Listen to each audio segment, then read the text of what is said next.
ഇടുക്കി ഹൈറേഞ്ചിലെ പ്രധാന ക്ഷേത്രങ്ങളിലൊന്നായ രാജാക്കാട് ശ്രീ മഹാദേവ ക്ഷേത്രത്തിൽ ധനുമാസ തിരുവാതിര മഹോത്സവം നടന്നു. മലയാള മാസം ധനുവിൽ വെളുത്തവാവും തിരുവാതിര നക്ഷത്രവും ഒത്തുചേരുന്ന ദിവസമാണ് കേരളീയ സ്ത്രീകൾ തിരുവാതിര ആഘോഷിക്കുന്നത്. ഹിന്ദു ആചാരപ്രകാരം പരമശിവന്റെ ജന്മദിനമാണ് ധനുമാസത്തിലെ തിരുവാതിര നക്ഷത്രം. ഹിന്ദു ഐതിഹ്യപ്രകാരം ദക്ഷ പ്രജാപതിയുടെ മകളായ സതിയുടെ ആത്മത്യാഗത്തിനു ശേഷം കുപിതനായ പരമശിവൻ കഠിന തപസ്സിൽ ഏർപ്പെട്ടു. അടുത്ത ജന്മത്തിലും ശിവന്റെ പത്നിയായി തീരണമെന്ന ആഗ്രഹത്തോടെ സതീദേവി ഹിമവാന്റെ പുത്രിയായ പാർവതിയായി ജനിച്ചു. ശിവനെ ഭർത്താവായി ലഭിക്കുവാൻ തപസ് അനുഷ്ഠിച്ചു. എന്നാൽ ശിവന്റെ തപസ്സിളക്കാൻ സാധിക്കാതെ വിഷമിച്ച പാർവതി കാമദേവന്റെ സഹായത്തോടെ ശിവ തപസ്സിന് ഭംഗം വരുത്തി. കുപിതനായ ശിവൻ തൃക്കണ്ണ് തുറന്ന് കാമദേവനെ ഭസ്മമാക്കി. പിന്നീട് കാമദേവന്റെ ഭാര്യയായ രതിദേവിയുടെ അപേക്ഷ പ്രകാരം ശിവൻ കാമനെ പുനർജീവിപ്പിച്ചു. തുടർന്ന് ശിവ പാർവതിമാർ വിവാഹിതരാവുകയും ചെയ്തു. ഇതിന്റെ സന്തോഷത്തിൽ സ്ത്രീകൾ ആടിപ്പാടി ആഘോഷിച്ചതാണ് തിരുവാതിര എന്ന് കരുതിപ്പോരുന്നു.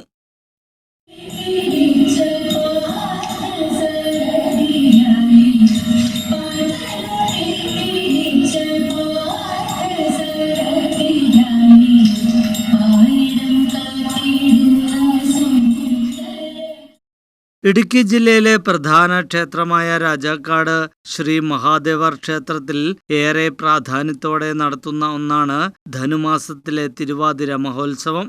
വിവാഹിതരായ സ്ത്രീകളും കന്യകമാരും ഒന്നുചേർന്ന മഹാദേവ സന്നിധിയിൽ ശിവപ്രീതിക്കായി ചുവടുകൾ വയ്ക്കും. വിവാഹിതരായ സ്ത്രീകൾ തങ്ങളുടെ ഭർത്താക്കന്മാരുടെ നന്മയ്ക്കു വേണ്ടിയും കന്യകമാർ നല്ല ഭർത്താക്കന്മാരെ ലഭിക്കുന്നതിനുമായി ശിവഭഗവാന്റെ അനുഗ്രഹം തേടിയാണ് ക്ഷേത്ര സന്നിധിയിൽ തിരുവാതിര ചുവടുകൾ വയ്ക്കുന്നത്.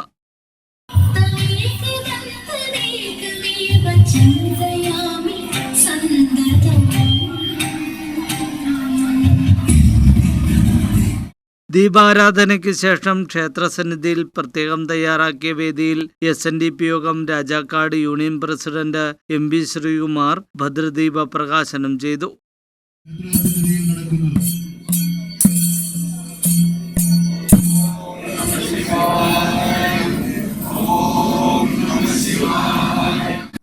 ഇന്ന് ഏറെ ഭക്തിപൂർവ്വം ക്ഷേത്ര സങ്കേതങ്ങൾ കേന്ദ്രീകരിച്ച് നടന്നു വരികയാണ്.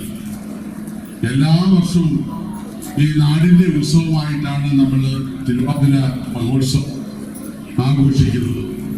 നമുക്കറിയാം, ദേവി അനുഗ്രഹത്തിന് വേണ്ടി ഈ നാട് വളരെ ഭക്തിപൂർവ്വം സമർപ്പിതമായ മനസ്സോടുകൂടി വളരെ നിഷ്ഠയായി അവതരിപ്പിക്കുന്ന ഒരു കലാരൂപമാണ് ഏറെ ശ്രദ്ധേയമായ തിരുവാതിര എന്ന് സൂചിപ്പിക്കാൻ ഞാൻ ആഗ്രഹിക്കുകയാണ്. ഗ്രാമപഞ്ചായത്ത് president Kingini Rajendran, ward member Joshi Kanyakuzhi, ക്ഷേത്രം മേൽശാന്തി പുരുഷോത്തമൻ ശാന്തികൾ, മറ്റ് ശാന്തിമാർ, സെക്രട്ടറി KS ലതീഷ് കുമാർ, ശാഖാ president Sabu Vavalakkattu, vice president VS Biju, secretary KP Sajeev, മറ്റ് യൂണിയൻ ശാഖാ ഭാരവാഹികൾ, വനിതാ സംഘം, യൂത്ത് മൂവ്മെന്റ് പ്രവർത്തകർ എന്നിവരും പരിപാടികളിൽ പങ്കെടുത്തു. ആയിരക്കണക്കിന് ആളുകളാണ് തിരുവാതിര കാണുന്നതിനായി എത്തിയത്. തുടർന്ന് തിരുവാതിര പുഴുക്കും കഴിച്ചതിന് ശേഷമാണ് ചടങ്ങുകൾ അവസാനിച്ചത്. ന്യൂസ് ബ്യൂറോ, രാജകുമാരി.